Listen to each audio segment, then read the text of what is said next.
어젯밤 꿈에 신디를 봤어요. 신디가 오라고 해서 난 가야 돼요. 신디가 있는 곳엔 너 혼자 가야 돼.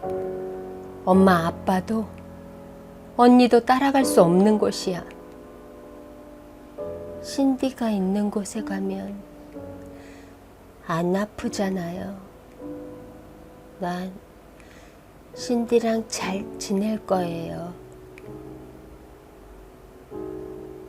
엄마의 눈물을 닦아주는 딸아이는 백혈병에 걸린 4살배기 소녀입니다. 생후 9개월 만에 진단을 받은 소피아는 죽음을 앞두고 이렇게 가족을 위로합니다. 1998년 9월 24일에 둘째 딸로 태어난 소피아는 가족 모두를 깜짝 놀라게 합니다. 눈 깜짝할 사이에 나와버린 것입니다. 엄마인 카렌조차도 믿을 수가 없는 표정이었습니다. 성미 급한 이 아기는 퇴원 전부터 엄마와 씨름합니다. 스르르 잠이 드는 것 같다가도 품에서 벗어났다 싶으면 이내 알아차리고 울어댔습니다. 소피아의 대단한 집념은 집에 돌아와서도 계속됐는데 카렌이 운동을 하려고 돌아서기만 하면 사이렌이 울려댔습니다. 아이가 울 때마다 커다란 개까지 왔다 갔다 하니 정신이 쏙 빠질 지경이었습니다. 우리 부부는 세상에 부러울 게 없을 정도로 행복했는데 그리 오래가지 못했습니다. 1999년 5월에 소피아의 코 왼쪽 부분에 빨간 점이 발견되었는데 소아과 의사는 그냥 모기한테 물린 자국이라고 했습니다.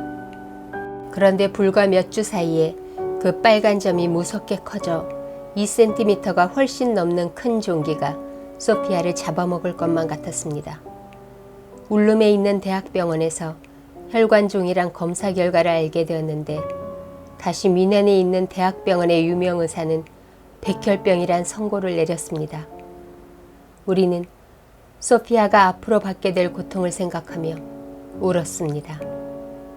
아침에 일어날 때마다 밤사이 흘린 눈물 때문에 눈꺼풀이부터 힘겹게 눈을 떠야 했습니다. 잠시 뒤에 일어나 욕실로 들어온 아내의 창백한 얼굴에 시뻘개진 눈은 더욱 참혹했습니다. 그렇지만 소피아는 웃고 있었습니다. 왼쪽 코에 있는 종기 때문에 미소를 지을 때마다 어색해 보였는데 이틀 동안 더 심해져서 코가 비뚤어진 것 같았습니다. 소피아는 여전히 사랑스러웠으나 한편으론 앞으로 일어날 일에 대한 두려움으로 몸서리쳤습니다. 소아과 암센터엔 자리가 없어서 우선 외과를 찾았습니다. 첫날부터 쉴 틈 없이 검사를 받고 주사를 맞은 통에 소피아는 그날 하루 종일 울었습니다. 처음 보는 의사에게 피 한 방울 나오지 않는 팔을 주사바늘로 난도질 당하며 소피아는 경련을 일으키며 울어댔습니다.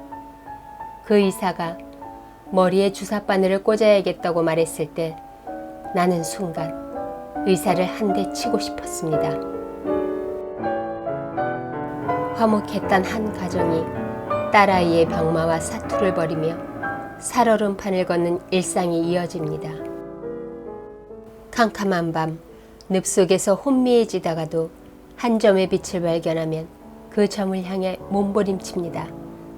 이 가족은 일생의 역경에 어떤 모습으로 대처할까요? 어린 딸아이의 투병 생활을 솔직한 거울로 비춘 아빠의 비망록입니다. 인간에게는 저마다 누리고 감당해야 할 행복과 불행 내지 고통이 있죠. 그 그릇의 크기가 어느 정도인지 가늠할 수는 없지만 현명한 각오가 필요할 듯 싶네요. 오늘 소개해드린 책은 미카엘 마르텐셀의 아빠, 슬플 땐 울어도 괜찮아였고요. 한 줌의 햇살이 되고픈 소난의 책방, 코알라 책방에서 들려드렸습니다. See you again.